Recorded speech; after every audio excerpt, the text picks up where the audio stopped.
Bitcoin's Layer 2 revolution is here, promising scalability and innovation. But there's a ticking time bomb that no one is talking about. Remember the liquidity nightmare that plagued Ethereum and its L2s? Well, history is about to repeat itself on Bitcoin, and this time it could be even worse. In this video, I'll share 5 shocking truths about Bitcoin's looming Layer 2 liquidity crisis that could leave your token stranded. From the lack of standardization with bridging to untradeable ghost tokens, we are going to dive deep into this emerging problem. But first, let me ask you, do you know what happens to your Bitcoin when it goes to a Layer 2? Because the answer might terrify you. Stick around to find out why Bitcoin's edge in solving this crisis could be its saving grace and what it means for the future of decentralized finance. Let's start first with Bitcoin's meta and what it's supposed to stand for.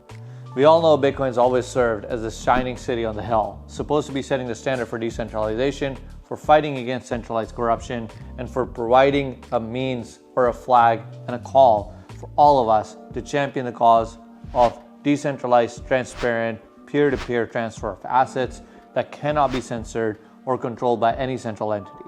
Well, that meta has, along with its resistance to change from a technical perspective, given Bitcoin its success and its resilience over the last nearly 16 years now.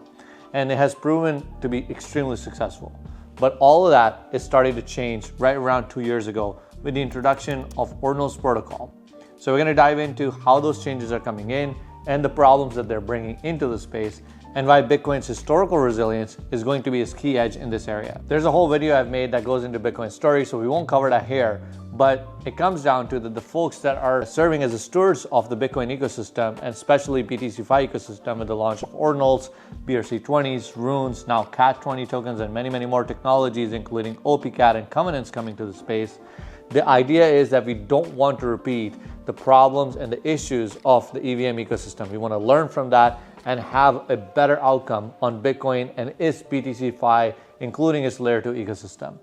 But avoiding those problems is easier said than done. So with that, let's take a moment to understand point number 2, which goes over EVM's liquidity problems and how they're coming over to Bitcoin. Ethereum obviously went through a couple of bull cycles here by now, and one of those cycles was the advent of L2s to help Ethereum scale beyond its limitations.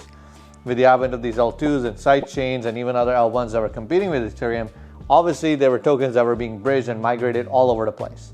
Once again, at that point, there wasn't really a standardized methodology to make these tokens interoperable. Some were following lock and mint bridges, others were burn and mint bridges, and others were simply issuing synthetic mirror and wrap tokens.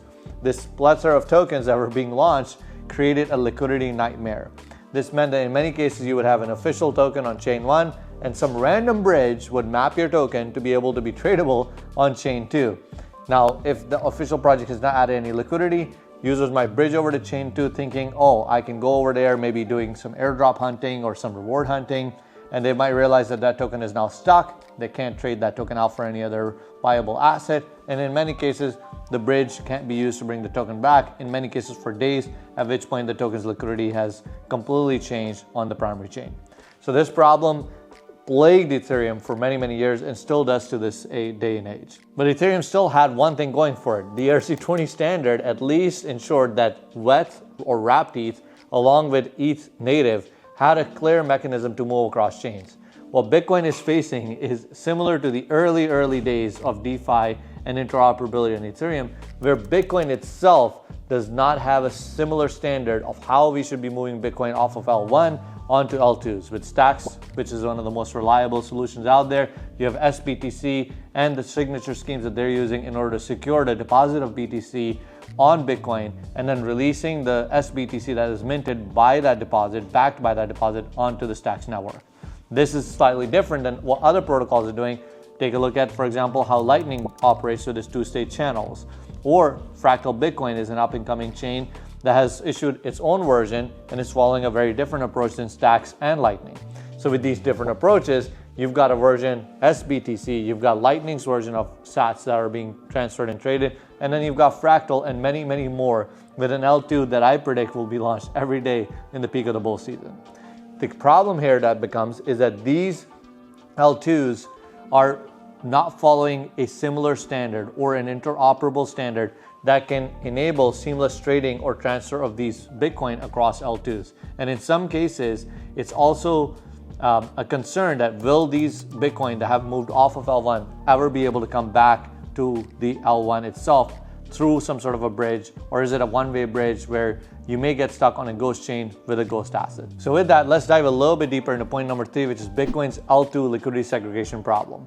I hinted on this already a little bit with L2s coming and having different protocols and standards to move Bitcoin itself off of the L1. Well, if we don't have the same version of Bitcoin across different L2s, then what chance do Runes, BRC20s, Ordinals, or even CAT20 tokens have?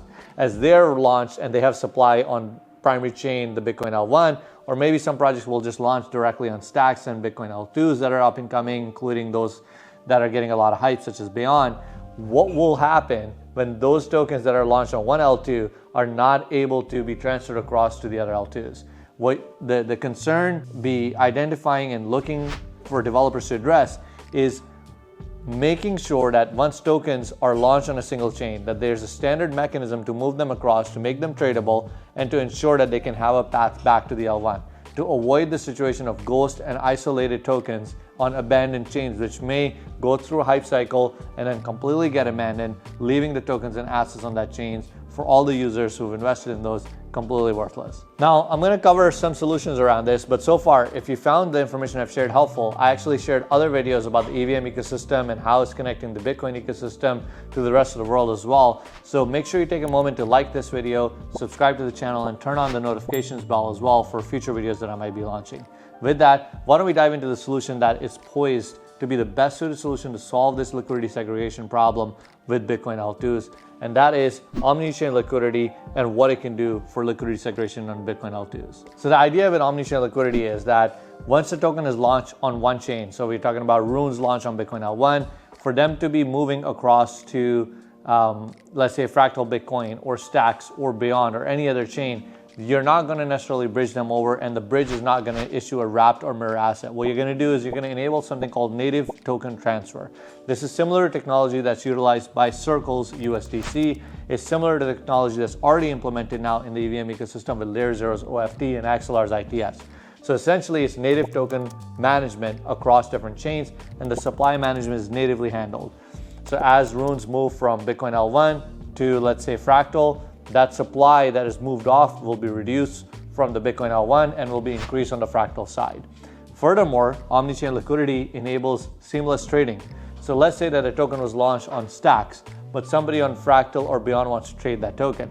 Well, they don't have to bring that token and set up filler orders on Magic Eden or Unisat or DotSwap for that matter on that specific chain. With Omnichain Liquidity, it can actually take the request for somebody who might be looking to trade their Fractal Bitcoin on Fractal for, let's say, the dog token that is launched on Bitcoin L1.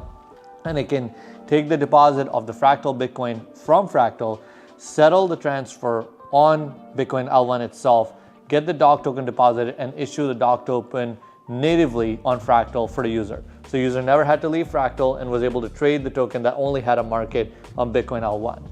All of this is possible by this revolutionary technology that is under development with some of the most industry-inspiring developers in the space.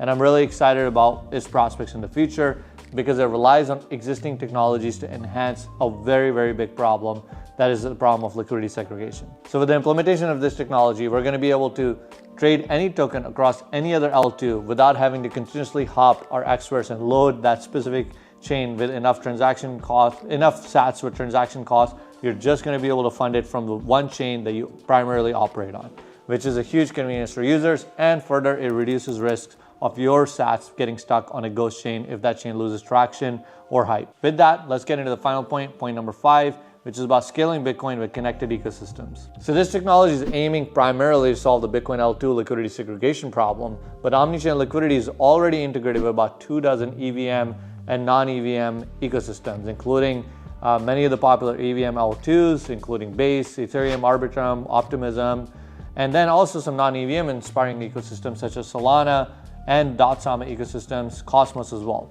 So the really exciting part for me, from a perspective of Bitcoin adoption, is that you're going to be able to give away for users who are typically intimidated by the Bitcoin ecosystem and give them a way to use their MetaMask wallets and purchase and trade Runes. So imagine DOG now being accessible to the entire EVM audience. I'm a big fan of the DOG token. And I would love to see anybody with a MetaMask also being able to participate in the Bitcoin economy. And then hopefully that gives them a first insight into how easy it is to use Bitcoin DeFi now. And then they can get familiar with Xsource right from there. So it can serve as an onboarding platform. So the prospects of this technology are really, really exciting, and it's something I'm really bullish on. So I hope you enjoyed watching this video. I've only covered a few points. There's a lot more to cover here. And in fact, if you want to find out a little bit more about the EVM side, I dropped a video diving a little bit deeper into this solution and determining whether Omnichain Liquidity is a DeFi revolution or just another fad. So you can check that video out here. And once again, thank you for watching, and I'll see you in the next video.